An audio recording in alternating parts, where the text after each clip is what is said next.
हरे कृष्णा।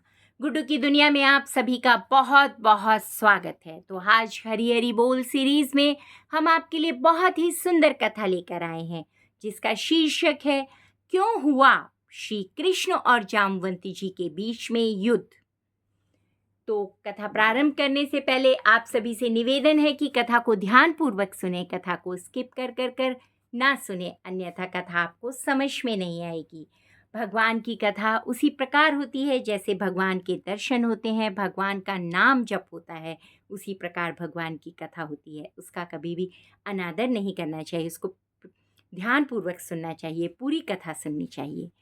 तो कथा प्रारंभ करने से पहले, जैसा कि कथा का शीर्षक है क्यों हुआ श्री कृष्ण और जामवंती जी के बीच में युद्ध, भक्त और भगवान के बीच में शत्रुता कैसी, युद्ध कैसा। थोड़े समय के लिए मति भ्रम भले ही हो, भक्तों के लिए तो एक ही गति है, शरणागति।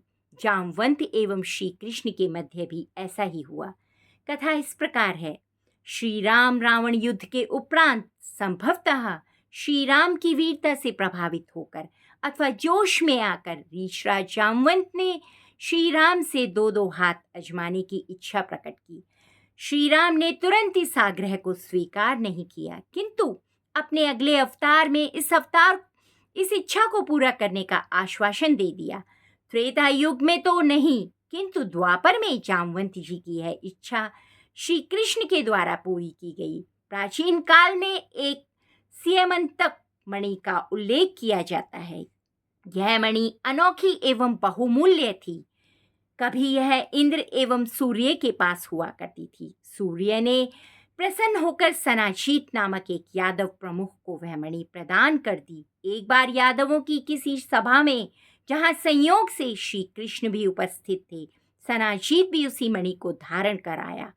उसकी चमक चकाचौंध करने वाली थी। यादवों ने कहा कि ऐसी बहुमूल्य वस्तु तो किसी महाराज को ही शोभा देती है, अतः सनाजीत को वह मणि महाराज उग्रसेन को भेंट कर देनी चाहिए। वह चुपचाप उठकर वहां से चला गया। मणि को उसने अपने पूजा गृह में छुपा दिया। ऐसा कहा जाता है कि वह मणि उसे प्रतिदिन 8 तोले सोना प्रदान करती थी और उसके सारे कष्टों को दूर कर सकती थी। एक दिन उसके भाई प्रसेनजीत ने उस मणि को बिना बताए धारण कर लिया और वह वन में आखेट के लिए चला गया। वहां एक सिंह का शिकार हो गया।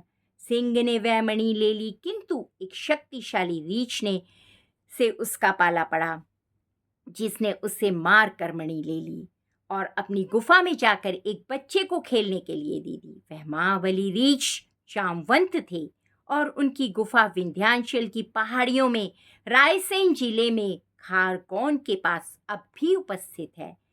अब इधर मणि खो जाने से सनाजी चिंतित हो उठा।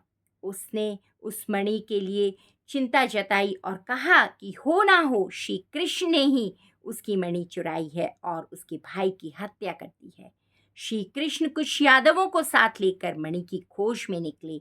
वन में प्रसेनजीत का अधखाया शव मिला। सिंह के पश्चिम मिले। आगे बढ़कर देखा तो सिंह भी मृत पाया गया। वहां रीछ के पश्चिम मिले। अनुसरण करते हुए एक गुफा के सामने पहुंची। वहां यादवों को रुकने को कहकर स्वयं मणि को वापस लाने हेतु अंदर प्रवेश कर गए। वहां जामवंत ने उनका भयंकर युद्ध हुआ, जो कि 26 दिनों तक चलता रहा। जामवंत ने काफी चोटें खाई पर हार नहीं मानी। अंत में उसने प्रभु श्री राम का स्मरण किया। के श्री कृष्ण ने श्री राम के रूप में उसे दर्शन दिए और बताया कि इस भांति उन्होंने वचनानुसार उसकी लड़ने की इच्छा पूरी की है। जामवंत ने श्री कृष्ण के चरणों पर गिरकर क्षमा मांगी। उसने न केवल वह मणि उन्हें सौंप दी, अपितु अपनी कन्या जामवंती का विवाह भी उनसे करा दिया। श्री कृष्ण की 10-12 दिनों तक प्रतीक्षा करने के बाद सारे यादव निराश होकर वापस लौट आए।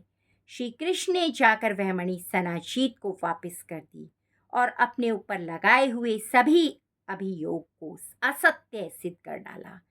सनाजीत ने लज्जित होकर श्री कृष्ण से क्षमा मांगी और अपनी पुत्री सत्यभामा का विवाह उनसे करा दिया। सनाजीत ने वह मणि भी उन्हें देनी चाहिए, पर श्री कृष्ण ने अस्वीकार कर दिया। धन्यवाद। ये कथा यहीं पर समाप्त होती है। तो देखा भक्तों आप सबने कि किस तरह भगवान अपने भक्तों की इच्छा पूरी करने के लिए अगले जन्म के अवतार में भी अगर इच्छा अधूरी रह जाए तो अगले जन्म में उस इच्छा को पूरी करते हैं। तो ऐसे हैं हमारे भगवान, ऐसे हैं हमारे श्री कृष्ण श्री राम। तो हम सभी को उनकी भक्ति में हमेशा लीन रहना चाहिए। धन्यवाद। इसी के साथ साथ आप सभी से यही प्रार्थना है कि कथा को लाइक, सब्सक्राइब और शेयर करना ना भूलें और कमेंट्स में लिखें जय जय श्री राधे। हरि बोल। हरे कृष्णा।